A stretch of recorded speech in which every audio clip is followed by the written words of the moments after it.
Bonjour à nouveau, bienvenue à Puy-Loubier, donc sur les stages BAFA et BAFD du CPCV. Je suis en compagnie de stagiaires BAFA, donc de stagiaires animateurs BAFA et de stagiaires directeurs BAFD, avec lesquels nous abordons les questions de genre dans nos fonctions d'animateurs, de directeurs, dans notre travail au sein des accueils collectifs de mineurs. Alors nous avons eu un premier débat tout à l'heure sur la question des enfants et comment les enfants vont ou pas spontanément vers des activités sexuées. Et puis nous, en tant qu'animateurs, qu'est-ce qu'on en fait? Est-ce qu'on les cantonne là-dedans ou pas? Et puis le débat a fini par un petit reportage qui donnait la parole à des enfants, à des garçons et à des filles d'âge primaire sur ce qu'ils pensaient des activités garçons-filles et de qu'est-ce qu'on faisait avec un animateur garçon, un animateur fille. Alors peut-être une réaction de Sarah sur ce reportage que tu as vu tout à l'heure? Alors oui, on voit bien que les enfants à tour de rôle, les stéréotypes ils sont là, hein. Il y a pas autre chose à dire. Qu'est-ce que tu fais avec une fille? Du coloriage. Qu'est-ce que tu fais avec d'un garçon? Du foot. Super. C'est comme si tous les animateurs étaient comme ça, mais en même temps, la plupart, on le voit, hein, c'est toujours en centre aéré, c'est l'animateur homme qui va se charger de faire le petit tournoi sportif, et c'est l'animatrice qui va se charger des coloriages de princesse, quoi. Donc, Ouais, donc toi ça c'est la vision que tu as effectivement dans les structures de comment se répartissent les rôles entre animateurs et animatrices. ouais, c'est pour ça que je fais des tournois de foot. Et toi donc tu luttes en organisant toi-même les tournois de foot dans ton centre de loisirs. D'accord. Et comment tu travailles alors du coup, enfin comment ça se parle ça en équipe par exemple, ces questions-là, parce que tu dis, oh, j'imagine que c'est très spontané en fait. L'animateur il organise le tournoi de foot, l'animatrice elle organise, voilà. Et du coup toi tu luttes uniquement en proposant des activités qui sont a priori plus masculines, ou est-ce que ça se discute en équipe ça? Non, moi je pars du principe que... Pardon. Moi, je pars du principe que n'importe quel enfant, même si, par exemple, moi, dans ma structure, je laisse choisir les enfants, généralement, ils sont divisés en deux groupes. Ils choisissent, il y a toujours la petite activité sportive et le petit temps calme ou un atelier découpage ou tout ce genre de choses. Mais ils feront tout, tous et toutes, ils feront les deux ateliers, que ce soit le sportif ou le manuel, puisqu'il tourne entre parenthèses, enfin il tourne quoi. Donc il permute à chaque fois. Donc même s'ils choisissent en premier ouais, le foot, ils finiront par le découpage. D'accord, ils n'ont pas le choix, ils doivent y passer. Bon, alors je vais élargir un peu la question aux autres collègues sur la question des comportements sexués en fait, hein, et peut-être c'est intéressant de partir de nous. Est-ce que, selon vous, quand vous êtes animateur, animatrice, vous avez conscience d'être dans des propositions très typées, très sexuées? Est-ce que vous y faites pas attention, vous vous posez pas la question, ou est-ce qu'au contraire vous y êtes vigilant, mais vous dites bah oui c'est comme ça, ou vous essayez comme Sarah peut-être des fois de proposer l'inverse pour provoquer un peu. Comment vous vous positionnez vous en tant qu'animateur, animatrice? Je sais pas qui veut prendre le micro. Alors je vous laisse vous présenter aussi peut-être, hein, au début. Donc je m'appelle Corinne, je suis animatrice dans un centre social à La Ciotat. Et nous... Ok. Donc en ce qui me concerne, je pense qu'on en parle en équipe et qu'on essaye de faire les activités en fonction de nos feelings chacun. Donc les garçons, s'ils ont envie de faire du foot, les animateurs ils vont proposer du foot à ceux que ça intéresse. Et après c'est vraiment en fonction de nos affinités chacun. Donc si on est bon en tout ce qui est art plastique, on va plutôt leur proposer des activités de cet ordre-là. Et voilà, ça se fait simplement et on en parle quand on fait les programmes, quoi, tout simplement en fait. Oui, d'accord. Alors c'est plus lié à la compétence de chacun qu'à une organisation sexuée de la chose. D'accord. Alors d'autres réactions? Bonjour, moi c'est Samuel. Alors, pareil, hein, parle bien avec le micro, très proche de ta bouche. Je suis également dans un centre en fait où il y a toutes sortes d'âges aussi, un centre mais en fait c'est comme on disait, c'est souvent découpé en fait, il y a plusieurs groupes et moi c'est surtout les activités sportives. Après entre-temps il y a aussi à côté d'autres qui organisent autre chose. Moi j'aime bien par exemple sur foot mélanger, mettre filles, garçons et c'est souvent ce qui se passe. Il y a beaucoup de filles qui viennent aussi donc ça permet aux garçons éventuellement de jouer moins fort, de justement plus de jouer moins fort par rapport aux filles. Et aux filles aussi, ça permet aussi qu'elles aient moins peur du contact, tout ça. C'est quelque chose qui est pas mal aussi de cette approche-là. Après, il y a des activités aussi, par exemple musicales, que je fais. Ce qui permet aussi, ce qui est bien, c'est la mixité justement des voix filles, des voix garçons, ce qui mélange un peu le tout. Après, bon, c'est vrai que c'est souvent, comment dire, c'est souvent les filles dans leur coin, les garçons dans l'autre. Surtout, c'est un âge où c'est les filles, elles sont là. Ah, les garçons, c'est pas, j'aime pas. Les garçons, pareil, des filles. Donc c'est un âge où c'est vrai, c'est beaucoup séparé, où c'est dur de les regrouper tous. Mais après, il y a toujours des moyens, quoi. Voilà. Ok, alors on va continuer le petit tour de table. Et donc Nicolas, enfin, je passe mon stage BAFD et j'ai fait de l'animation. Donc la question c'est est-ce qu'on propose aussi aux filles de jouer au foot? Non, la question, elle était plus centrée sur ma propre pratique. Est-ce que moi, spontanément, je propose des activités sexuées ou je suis vigilant à proposer des activités beaucoup plus variées pour sortir des stéréotypes? Ou est-ce que je me dis, bah non, c'est comme ça, de toute façon, les garçons jouent au foot et les filles cuisinent, et donc il faut proposer ça comme activité. Okay. Moi, j'aime beaucoup la cuisine et le coloriage. Et aussi un peu le foot, pourquoi pas, mais je définis pas mon identité sexuelle en fonction de mon activité. Donc après, c'est la façon dont on fait les choses, pas vraiment ce qu'on fait, quoi. On peut faire du foot, mais une fille qui va faire du foot, elle le fera différemment pour moi qu'un garçon qui va faire du foot.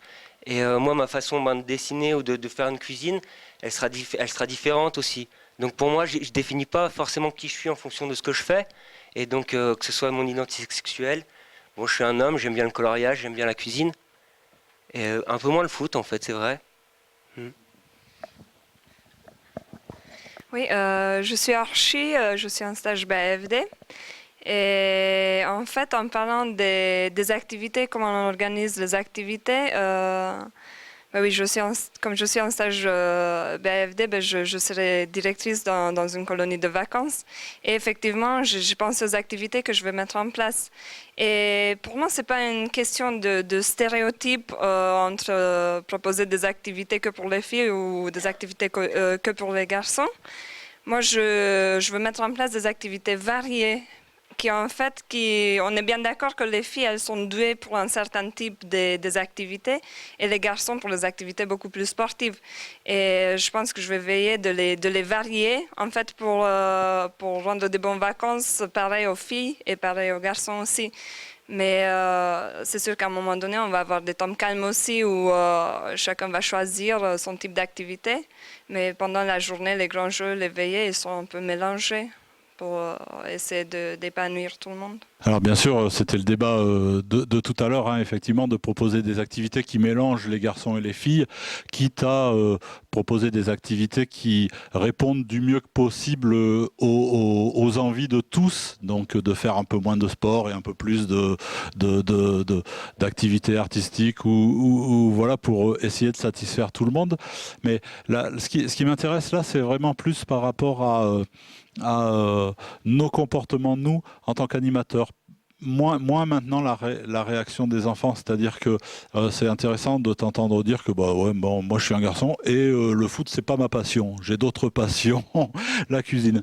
Ah tiens, là on a on sort un peu du stéréotype effectivement, qui sont quand même comme on disait tout à l'heure, hein, les garçons ils font les jeux sportifs et puis les filles elles font les activités plus calmes, plus manuelles, etc. Alors c'est pas tout à fait vrai, mais ça semble quand même être majoritaire. Et tout à l'heure, on disait, bah, on se répartit les rôles en fonction des compétences, pas en fonction des sexes. Mais n'empêche que les garçons ont des compétences plus souvent sportives et les filles ont des compétences plus souvent artistiques. Donc, est-ce qu'il faut, à votre sens, combattre ces stéréotypes pour éveiller les garçons et les filles à autre chose qu'à ce vers quoi ils vont naturellement? Ou est-ce que vous dites, bah oui, bah c'est comme ça, les garçons sont plus sportifs, les filles plus artistiques, et ma foi, bah, c'est donc ce qu'on leur propose? Qui a envie de réagir à ça? Est-ce que vous considérez que c'est comme ça? Effectivement, c'est un état de fait. Hein. Tout à l'heure, il y avait un stagiaire qui disait un petit peu ça. Hein. Effectivement, il y a cette différence entre les garçons et les filles. Bah, on la prend en compte et donc on propose ça. Ou est-ce qu'on se dit, bah non, combattons ces différences et proposons, travaillons pour que les garçons fassent des activités dites plus féminines et des fois les filles fassent également des activités plus dites masculines. Qui c'est qui a envie d'intervenir? Oui. Alors, après, dans les sports, c'est pas tout forcément des sports masculins. Il y a des sports où les filles, elles sont aussi fortes que les garçons. Ça peut être de la course à pied, ça peut être des fois même du handball ou des sports où c'est moins du foot, du basket. C'est sûr qu'il y a des sports où de toute façon les filles, elles sont aussi autant en avant, elles sont aussi douées, elles sont aussi motivées. Après, bon, il y a pas que le sport, hein. Il y a plein de grandes activités aussi qui sont organisées, qui allient les deux, où finalement les deux, ça fait une force plus forte, les filles et les garçons ensemble. Donc ça se complète. Après voilà, même moi je dis même dans les sports comme le foot, comme si les filles, elles ont leur place. Celles qui s'y mettent vraiment, elles ont leur place, elles y arrivent. Après, il y en a beaucoup, voilà, elles vont laisser les garçons faire ça, elles vont faire autre chose, même d'elles-mêmes. Même si on veut les intégrer, elles-mêmes, voilà. Après, je ne sais pas si j'ai répondu à votre question. Après, je pense que c'est bien aussi que, parce que selon la tranche d'âge d'enfant, c'est bien aussi que l'enfant voie, parce qu'ils ont l'habitude de voir un garçon leur faire un tournoi sportif, une fille faire du coloriage. Donc c'est bien aussi que les enfants voient, par exemple, ah mais c'est l'animatrice qui nous fait faire du foot.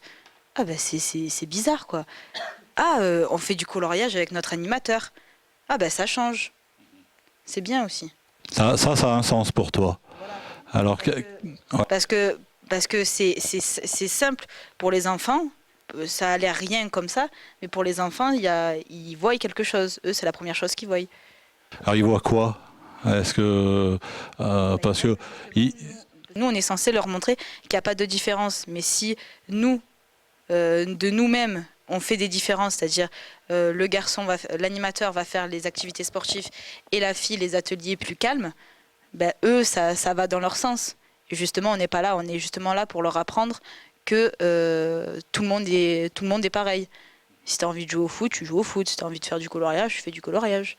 D'accord, donc pour leur montrer que tout le monde est pareil, il faut bien leur montrer un autre modèle que uniquement stéréotypé, hein, c'est ce que tu dis. Parce que sinon, on leur montre des stéréotypes, on leur montre pas que tout le monde est pareil. D'accord. Alors c'est vrai que j'ai envie, peut-être de façon un peu provocatrice, d'interpeller les garçons, mais par exemple dans ces attitudes sexuées, est-ce qu'on n'a pas tendance en tant qu'animateur à renvoyer aux animatrices certains rôles, genre un peu plus de la vie quotidienne, quand il faut finir de débarrasser ou nettoyer la salle d'activité, ou est-ce quand il faut changer le petit qui s'est fait pipi dessus, par exemple? Est-ce que là on n'est pas en train de dire, est-ce qu'on n'a pas cette facilité à renvoyer en disant attends, moi je peux pas faire ça, je suis un garçon, il faut que ça soit les animatrices qui le font. Alors est-ce que tu veux passer le micro? J'interpelle les hommes là. C'est sûr que ça peut arriver, bien sûr.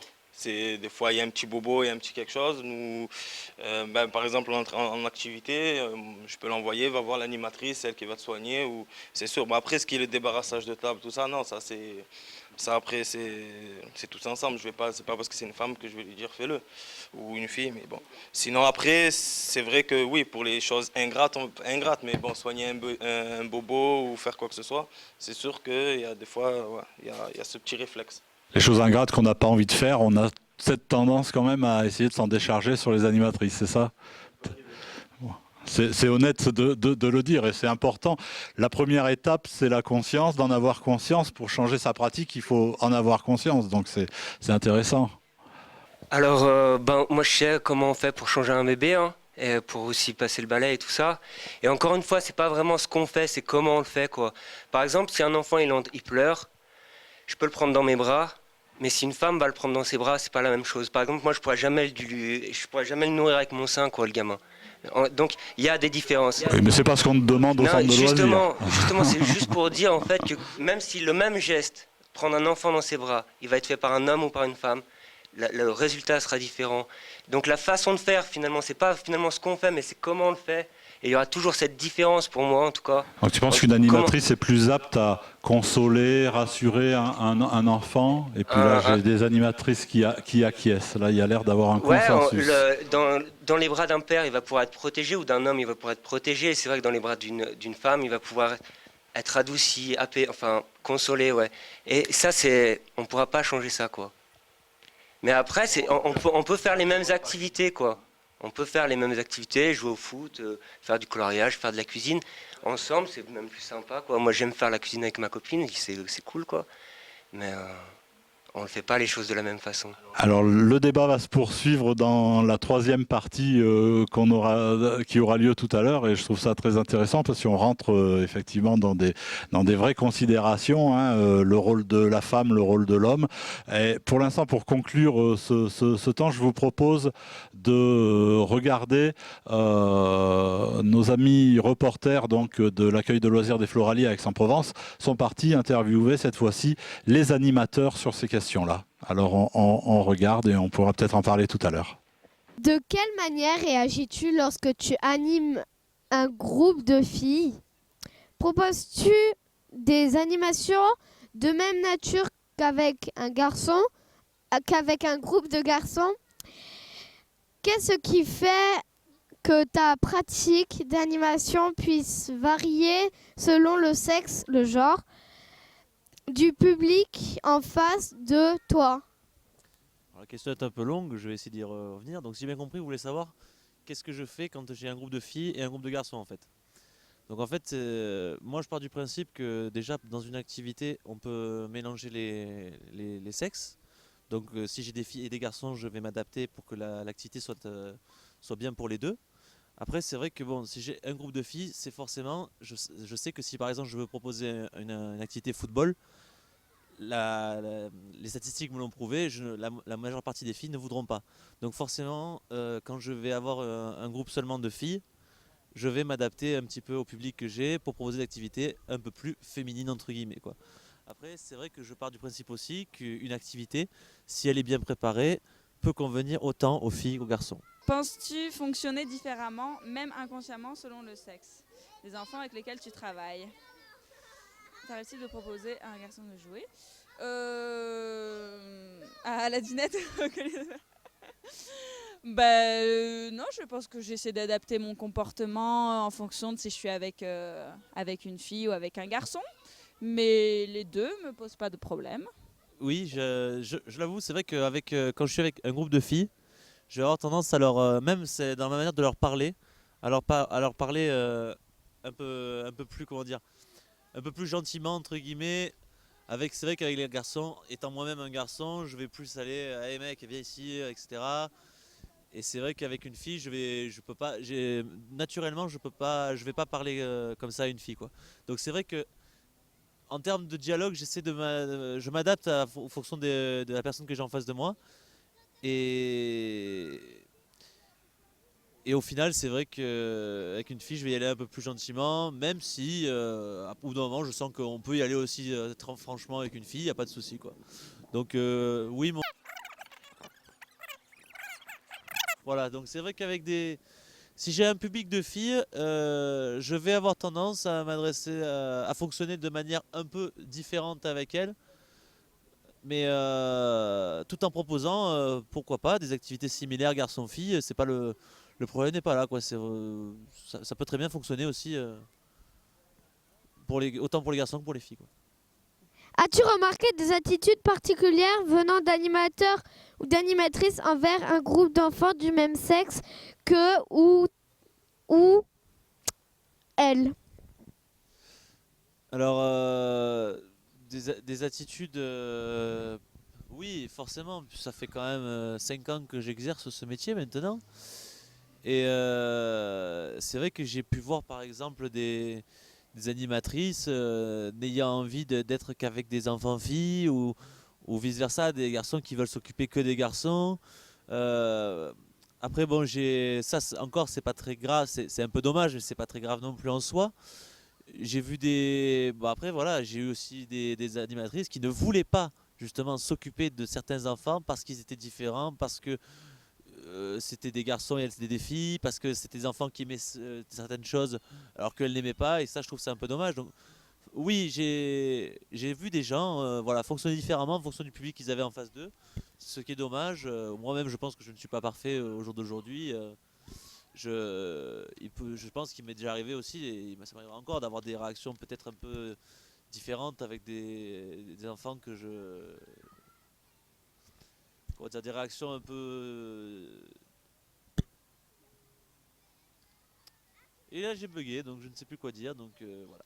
Tu couperas ça au montage, Bertrand. Par exemple, t'arrive-t-il de proposer à un garçon de jouer à la dinette ou au collier de perles?